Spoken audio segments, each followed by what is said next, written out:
El arte de la guerra, Sun Tzu. Sun Tzu fue un general chino que vivió alrededor del siglo V a.C. La colección de ensayos sobre el arte de la guerra que se le atribuye constituyen el tratado más antiguo que se conoce sobre el tema. No obstante, a pesar de su antigüedad, los consejos de Sun Tzu siguen manteniendo su vigencia. Introducción. El arte de la guerra es el mejor libro de estrategia de todos los tiempos. Inspiró a Napoleón, Maquiavelo, Mao Zedong y muchas otras figuras históricas. Este libro, de 2500 años de antigüedad, es uno de los más importantes textos clásicos chinos, en el que, a pesar del tiempo transcurrido, ninguna de sus máximas ha quedado anticuada, ni hay un solo consejo que hoy no sea útil. Pero la obra del general Sun Tzu no es únicamente un libro de práctica militar, sino un tratado que enseña la estrategia suprema de aplicar con sabiduría el conocimiento de la naturaleza humana en los momentos de confrontación. No es, por tanto, un libro sobre la guerra, es una obra para comprender las raíces de un conflicto y buscar una solución. La mejor victoria es vencer sin combatir, nos dice Sun Tzu, y esa es la distinción entre el hombre prudente y el ignorante. La obra de Sun Tzu llegó por primera vez a Europa en el periodo anterior a la Revolución Francesa en forma de una breve traducción realizada por el sacerdote jesuita J.J.M. Amiot. En las diversas traducciones que se han hecho desde entonces se nombra ocasionalmente al autor como Sun Wu o Sun Tzu. El núcleo de la filosofía de Sun Tzu sobre la guerra descansa en estos dos principios. 1. Todo el arte de la guerra se basa en el engaño. 2. El supremo arte de la guerra es someter al enemigo sin luchar. Las ideas de Sun Tzu se extendieron por el resto de Asia hasta llegar a Japón. Los japoneses adoptaron rápidamente estas enseñanzas y posiblemente añadieron algunas de su propia cosecha. Hay constancia de que el principal libro japonés sobre el tema, el libro de los 5 anillos, está influido por la filosofía de Sun Tzu, ya que su autor, Miyamoto Musashi, estudió el tratado del arte de la guerra durante su formación como samurái. Habitualmente se hace referencia a las culturas orientales como culturas de estrategia y no es pequeña la influencia de Sun Tzu en este desarrollo cultural. Hoy en día, la filosofía del arte de la guerra ha ido más allá de los límites estrictamente militares, aplicándose a los negocios, los deportes, la diplomacia e incluso el comportamiento personal. Por ejemplo, muchas frases clave de los manuales modernos de gestión de empresas son prácticamente citas literales de la obra de Sun Tzu, cambiando, por ejemplo, ejército por empresa o armamento por recursos, sin ir más lejos. Las ideas siguen siendo completamente válidas a pesar de los 25 siglos transcurridos desde que se escribieron. El arte de la guerra, capítulo 1. Cálculo.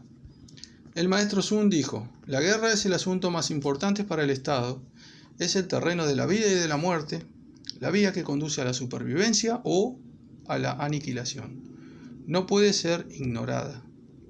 La guerra se estructura en 5 factores que deben ser calculados y comparados con el fin de precisar el estado de fuerzas. El primero de ellos es la virtud, el segundo el clima, el tercero la topografía, el cuarto el mando y el quinto la disciplina. La virtud es lo que permite la cohesión entre los superiores y el pueblo, de modo que éste acude a la vida como a la muerte sin temer el peligro. El clima abarca la alternancia de la oscuridad y de la claridad, del calor y del frío, y la rotación de las estaciones. La topografía comprende la cercanía o lejanía del terreno, su accesibilidad o inaccesibilidad, su amplitud o estrechez, su naturaleza propicia o mortal. El mando es una cuestión de conocimiento, de credibilidad, de humanidad, de resolución y de severidad. La disciplina requiere la efectividad de la organización, de la jerarquía de mandos y de la logística. No existe general que no haya oído hablar de estos 5 factores, mas solo aquellos que los dominen vencerán, mientras que quienes no lo hagan serán vencidos. Así, el cálculo y la comparación de estos 5 factores hacen posible determinar el estado de fuerzas. Para ello debemos preguntarnos además: ¿quién cuenta con el soberano que posee la virtud? ¿Quién con el general más capaz? ¿Quién con las condiciones climáticas y topográficas más favorables? ¿Quién con la mayor disciplina y obediencia? ¿Quién con el ejército más poderoso? ¿Quién con los soldados mejor preparados? ¿Quién con el mejor sistema de castigos y recompensas? Las respuestas a estas preguntas permiten conocer quién resultará victorioso y quién derrotado. El general que comprenda mis cálculos y los aplique vencerá. Es preciso conservarlo. El general que no los comprenda y los aplique será derrotado. Es preciso deshacerse de él. Tras comprender las ventajas de esos cálculos, es posible crear un potencial estratégico que incida en el exterior. ¿Qué significa crear el potencial estratégico? Ponderar y decidir en función del beneficio. La guerra es el arte de engañar. Así, si eres capaz, finge incapacidad. Si estás preparado para entrar en combate, finge no estarlo. Si te encuentras cerca, finge estar lejos. Si te encuentras lejos, finge estar cerca. Si el enemigo es ávido en ganancias, sedúcelo. Si está confuso, atrápalo. Si es consistente, prepárate. Si es poderoso, evítalo. Si es colérico, provócalo. Si es humilde, hazlo arrogante. Si está quieto, oblígalo a actuar. Si está unido, divídelo. Atácalo cuando no esté preparado. Lánzate sobre él cuando no se lo espere.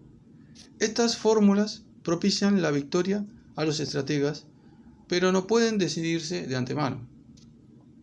La victoria es segura cuando los cálculos realizados antes del combate en el templo ancestral son favorables en la mayoría de los factores. En el caso de que no lo sean, más que en algunos, la victoria no es posible.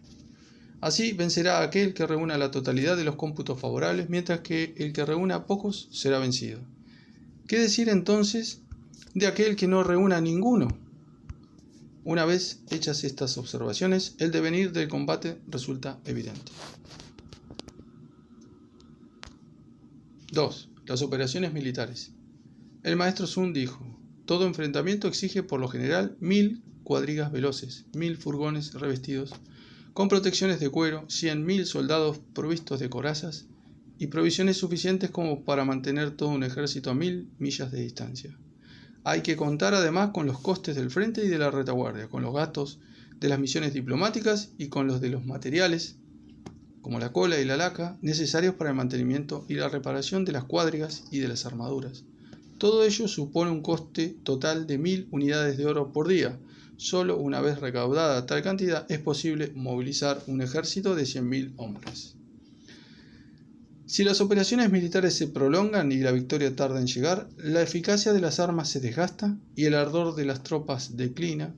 Si se consumen las fuerzas de los soldados atacando fortificaciones y la lucha se prolonga en exceso, los recursos del país no serán suficientes.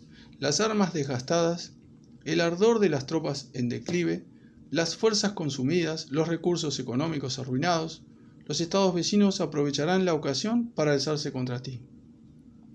En ese caso, ni tus estrategas más hábiles podrán hacer nada para preservar tu porvenir. Se han visto operaciones militares que fracasaron por precipitación, pero jamás ninguna que, dirigida eficazmente, se eternizase. Ningún país ha podido beneficiarse nunca de una guerra prolongada. Aquel que no sea consciente de los riesgos propios a toda acción militar tampoco podrá hacerlo de sus ventajas. El experto estratega no requiere de una segunda leva de efectivos ni necesita de 3 aprovisionamientos. Parte con sus propios recursos y se abastece de las provisiones enemigas, de modo que el avituallamiento de las tropas queda asegurado. Lo que empobrece un país es el transporte de víveres a larga distancia. El suministro de un ejército a larga distancia acarrea la ruina del pueblo. Además, allí por donde pasan las tropas suben los precios. Si los precios suben, los recursos del pueblo disminuyen. Y si los recursos del pueblo disminuyen, será preciso aumentar los impuestos para la guerra. Las fuerzas se desgastan, las riquezas se agotan y las familias se arruinan. Las economías particulares pierden una séptima parte y en lo referente al erario público, los gastos ocasionados por las reparaciones de las cuadrigas, la fatiga de los caballos, la renovación de cascos, flechas, ballestas, lanzas, escudos, estacas, las bestias de tiro y los medios de transporte se llevan una sexta parte de la recaudación. Por lo tanto, el estratega competente procura alimentarse del adversario, ya que una medida de alimentos arrebatada al enemigo vale por 20 de las suyas, un selemín de forraje enemigo por 20 de los suyos. Para incitar al exterminio utiliza la furia, para incitar la captura de bienes enemigos utiliza la recompensa. Cuando en el transcurso del combate se capturen 10 cuadrigas rivales, se recompensará al primero en lograrlo. A continuación sustituye las banderas de esas cuadrigas por las suyas y reparte los atalajes capturados entre los tuyos. Alimenta y trata bien a los soldados enemigos apresados.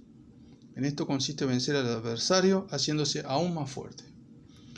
Por todo esto, el ejército procura una victoria rápida y no una guerra prolongada. El general que conoce la guerra es árbitro del destino del pueblo, responsable del sosiego como de la inquietud de la nación.